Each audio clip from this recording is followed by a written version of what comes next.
Tá bom, estamos de volta. Meu nome é Stefan Krauter, aqui tem o Dr. Márcio Vilela, Universidade de São Paulo, da Politécnica de São Paulo, e vamos falar hoje sobre o potencial das energias renováveis do Brasil.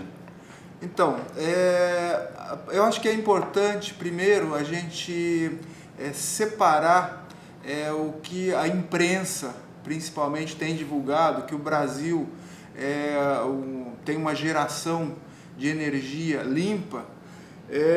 De fato, temos uma energia limpa no Brasil, mas é energia elétrica. O problema é que a matriz energética brasileira, mais de 50% dela vem de combustíveis fósseis. Tá? E aí, assim, na matriz elétrica, de fato, o Brasil é da ordem de 80% só renovável. A gente tem a base do sistema elétrico brasileiro é hidrelétrica. Só que os grandes potenciais de energia elétrica já foram explorados. Agora a gente tem como explorar, mas hidrelétricas menores. Acontece que essa proposta de geração distribuída, ela está ficando cada vez mais importante, não é só no Brasil, no planeta inteiro, dar oportunidade para localidades gerarem os seus próprios recursos energéticos, né? Utilizarem os seus recursos energéticos para a geração de energia elétrica. A gente tem no Brasil também uma alta incidência de luz solar. Um dos melhores lugares do planeta com relação à incidência de luz solar é a região aqui do Brasil e da Austrália. Isso por conta não só de estarmos entre os trópicos, mas também pela cobertura de nuvens. Então, a gente tem um potencial muito grande que está sendo explorado. A gente tem também os ventos que tocam principalmente de África e Europa para a América do Sul, que são os ventos alísios, e nessa região nordeste do Brasil, que recebe esses ventos alísios, está se implantando muitas fazendas eólicas em solo, e agora a gente está começando também a implantar os sistemas eólicos no mar, né? E a gente tem tentado aumentar a participação das energias renováveis nessa matriz energética brasileira. O que você tinha...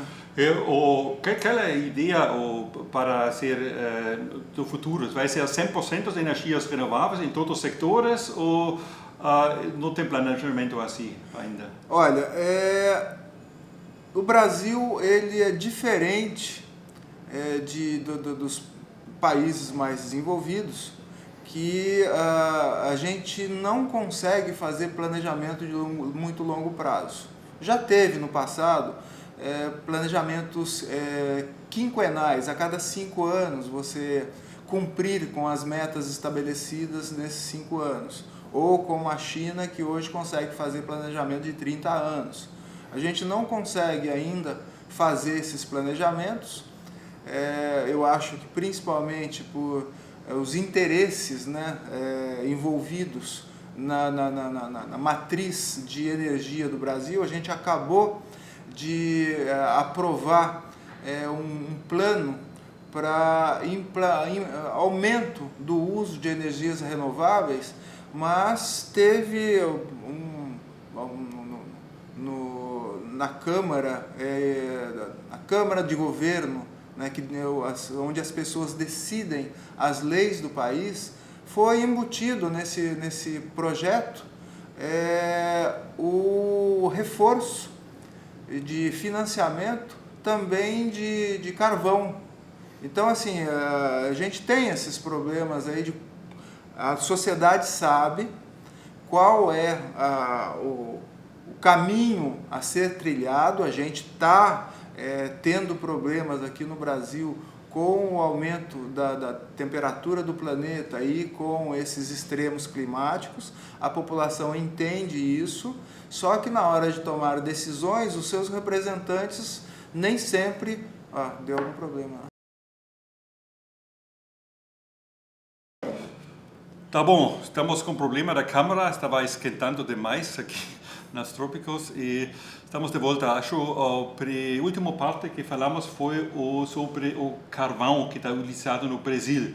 É uma pergunta interessante, por que utiliza carvão se tem todos os outros recursos, hidroelétrica, vento, solar e biomassa?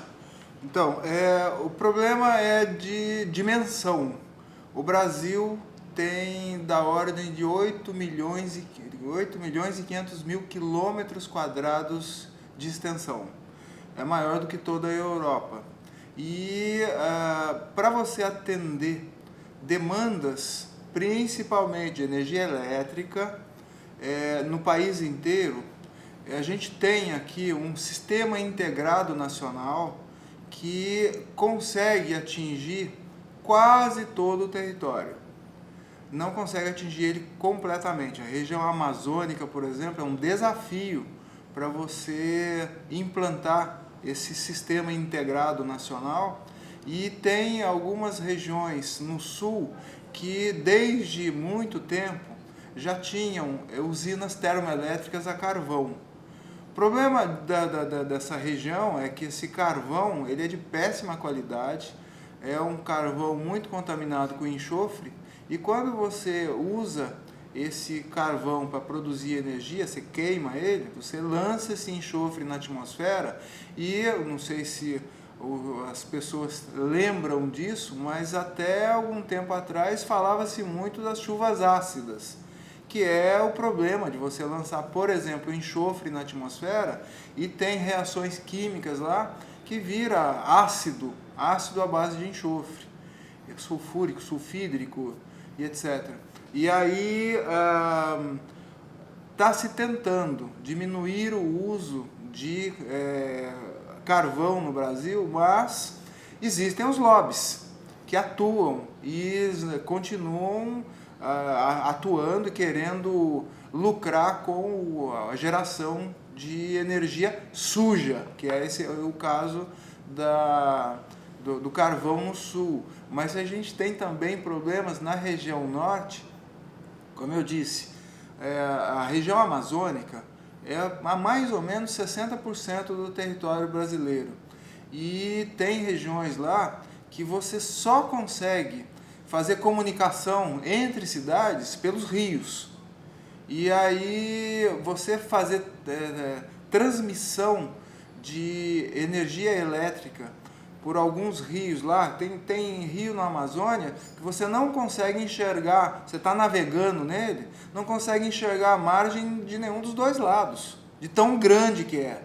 Isso é um desafio para você fazer sistema de transmissão de energia elétrica. Então, na região amazônica existe muitos geradores a combustível fóssil, que usam, por exemplo, o diesel.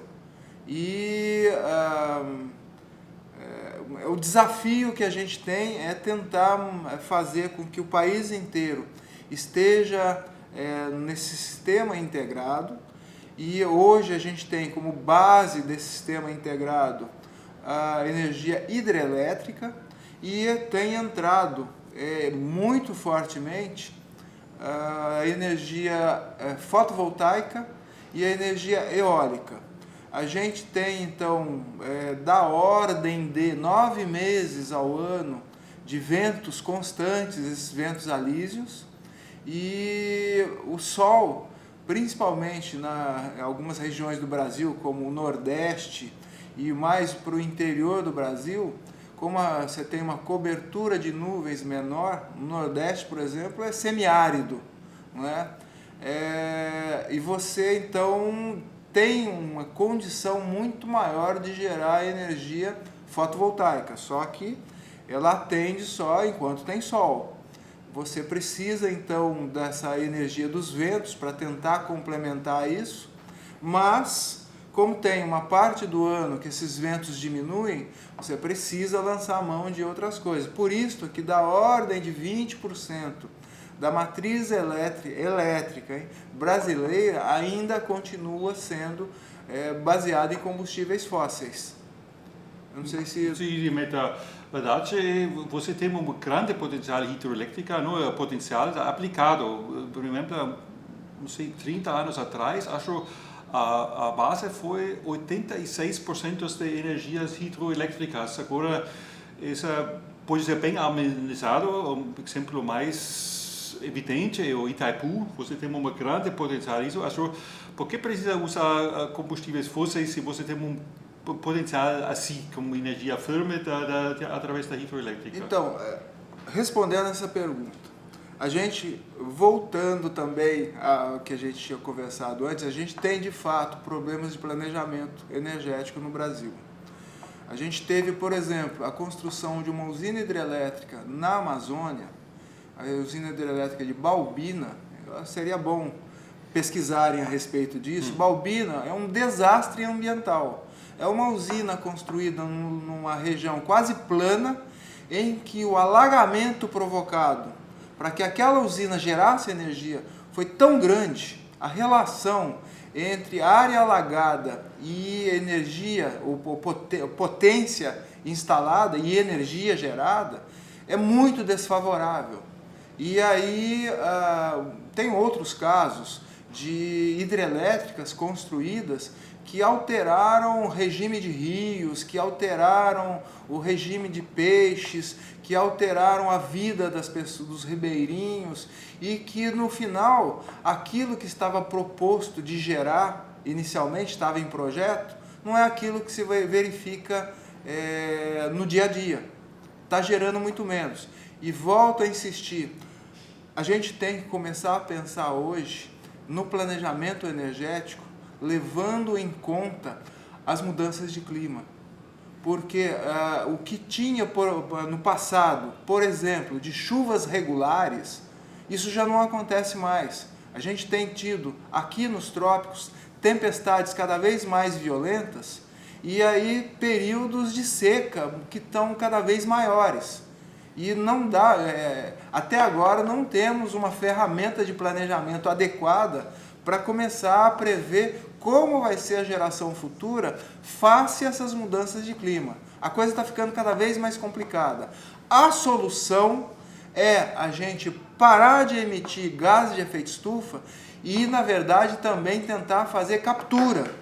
O problema sempre tem assim, a proposição, temos solução? Temos. Fazer a captura, por exemplo, mas a captura tem o mesmo problema que a gente estava falando no vídeo anterior dos combustíveis nucleares, dos rejeitos nucleares. Você pode fazer a captura de gás carbônico e colocar, por exemplo, na mesma região que você tirou o petróleo. Só que ninguém consegue garantir que as reações químicas que vão acontecer naquele depósito onde você colocou o gás carbônico, se essas reações químicas não vão começar a comprometer o próprio depósito e de repente você lançando na atmosfera ou gás carbônico ou produtos dessa reação que podem ser mais prejudiciais ainda.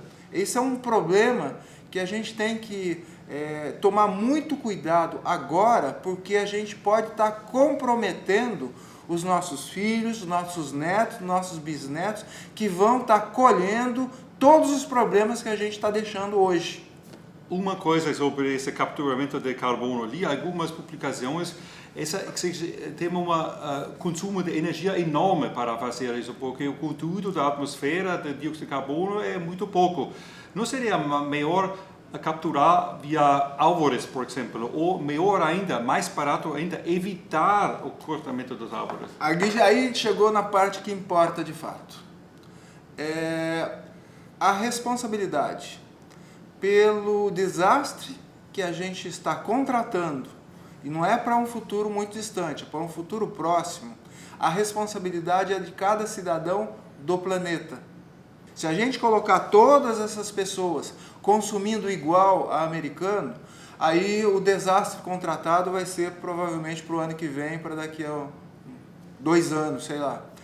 A gente tem que começar a repensar no nosso modo de vida. e a começar com a não produção de lixo. A não produção de lixo, e a gente vai discutir num vídeo futuro também essa questão da mobilidade, que a gente tem que aprender a planejar melhor a nossa mobilidade. Caramba, desculpe. Liga um ar